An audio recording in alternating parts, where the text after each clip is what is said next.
네, 안녕하세요, 여러분. 오늘은 저번 시간에 하던 거 이어서 할게요. 저번 시간에 얘기했듯이 이게 시험 범위에 들어간다고 얘기했었죠. 자, 오늘은 정리 한번 해볼게요. 두 번째 시간. 우리가 지금 하고 있는 건 시험 범위의 마지막 부분 8단원 세 번째, 갈등을 해결하는 협상. 자, 이 글의 종류가 뭐라 그랬지? 자, 이거 글의 종류는 설명문이에요. 제목이 가장 중요하다고 했고요. 이거를 우리한테 설명하는 설명 방법은 예시와 분석을 통해서 논리적으로 설명을 해요. 협상에 대해서 주제는 저번 시간에 했던 거 다시 정리하는 겁니다. 주제는 우리는 살면서 여러 가지 문제를 맞닥뜨리게 되는데 그때 필요한 게 협상이다. 협상을 통해서 갈등을 해결하는 거다. 갈등을 해결한다는 게 무슨 말이냐? 좋은 협상 전, 갈등 전의 관계를 유지하는 거다라고 했습니다. 자, 이 글의 특징은요.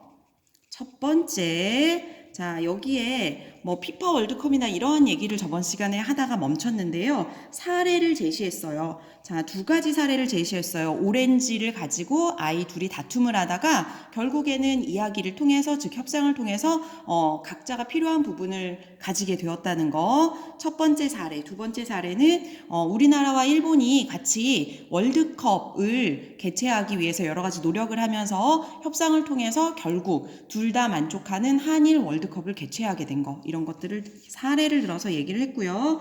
두 번째는 협상 전략과 그에 해당하는 사례를 분석적으로 그냥 제시하는 게 아니라 분석적인 역할이 이 글에서는 커요. 그래서 그거에 대해서 지난 시간에 얘기를 했습니다. 자, 오늘은 356쪽에 보시면 지난 시간에 하던 거 피파에 대해서 얘기하다가 멈췄거든요. 자, 그거에 대해서 한번 수업을 이어서 보겠습니다.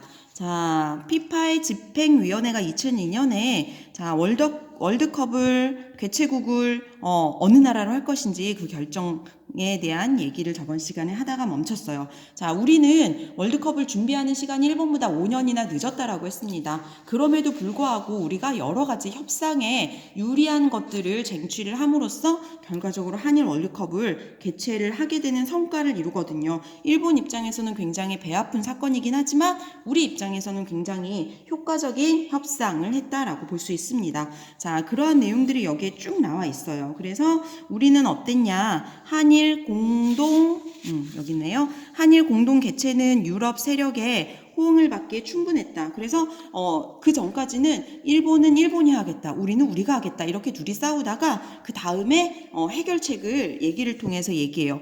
야, 그러지 말고 한일 공동 개최를 하면 어떻겠습니까? 라고 유럽의 세력의 지지를 받게 되고요. 그래서 그게 판결을 통해서 우리가 얘기를 하게 됩니다. 자, 그 외에도 여러 가지 해결해야 할 사건들이 있었어요. 자, 그것들은 뭐냐면 유치 경쟁을 통해서 사실 한쪽이 지면은 굉장히 다른 한쪽, 진 쪽은 그 유치를 하기 위해서 쏟아부은 여러 비용들에 대해서 손실이 발생을 하잖아요. 그거에 대해서 손실을 줄일 수가 있습니다. 공동 개최를 하면.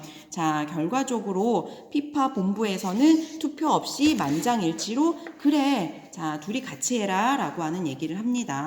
즉 한일, 한국, 일본이 모두 손해를 보지 않는 합의를 도출을 했다. 뭐를 통해서? 협상을 통해서 결과를 도출했다라는 얘기를 하고 있습니다. 중요한 건 공동 개최, 서로 만족할 수 있는 공동 개최를 했다. 그쵸? 그래서 쭉 보면 일본은 결승전을 유치했대요. 그쵸? 내가 어저께 말을 잘못한 것 같네. 그쵸? 자, 일본이 결승전을 유치를 하고요. 그 전에 4강, 8강, 16강 이렇게 우리나라에서 굉장히 많이 했고요.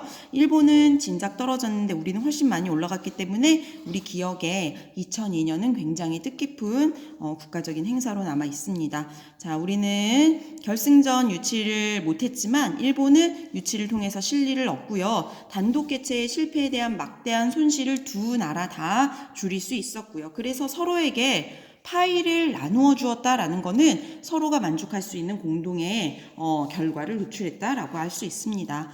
자, 밑에 보시면은요, 성공적인 협상을 위해서는 여러 가지가 있어요. 잊지 말아야 할 것은 협상에서 내용보다 그 내용을 전달하고 표현하는 방식이 중요하다는 점이다. 협상에서 필요한 것은 상대방의 기대를 바꾸는 것이다. 즉, 내가 할 거야, 네가 할 거야, 둘 중에 하나만 이기는 싸움이 아니라 그거에 대한 창의적인 어떤 제안을 통해서 기대를 바꾸는 것이다. 그런 기대를 자신에게 유리하게 바뀌기 위해서는 내용보다는 그 내용을 전달하고 표현하는 방식, 자, 그런 거에 신경을 써야 상대를 설득할 수 있습니다. 조심스럽게 접근하라라는 말은 이런 맥락에서 유용하다. 그래서 협상에서는 어떻게 행동하는가가 무엇을 말하는가보다 중요할 수 있다. 대부분의 사람들은 메시지보다는 메시지를 전달하려고 하는 사람의 궁극적인 태도에 더 큰 영향을 받는다라고 했습니다.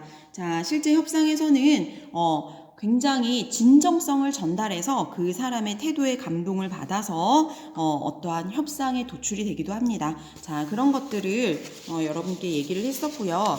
자, 지금 보시면 이 글은 갈등을 해결하는 협상이라고 해가지고 지난 시간에 얘기했습니다. 자, 사례를 2가지 들어서 얘기하고요. 그쵸? 자, 협상을 잘하기 위해서의 전략은 준비를 철저히 하고 인내를 갖는다라는 거는 협상을 임하는 사람의 자세예요. 창조적인 태도도 마찬가지고 자세고요. 대화의 습득 기술도 자세입니다. 다시 말하면 어떤 내용을 전달하느냐가 중요한 게 아니라 어떤 자세를 가지고 협상에 임하느냐, 그거를 통해서 갈등을 해결하고 모두 다 만족할 수 있는 결과를 도출할 수 있다라는 얘기를 이 글 마지막에서 했습니다. 여기까지 합니다.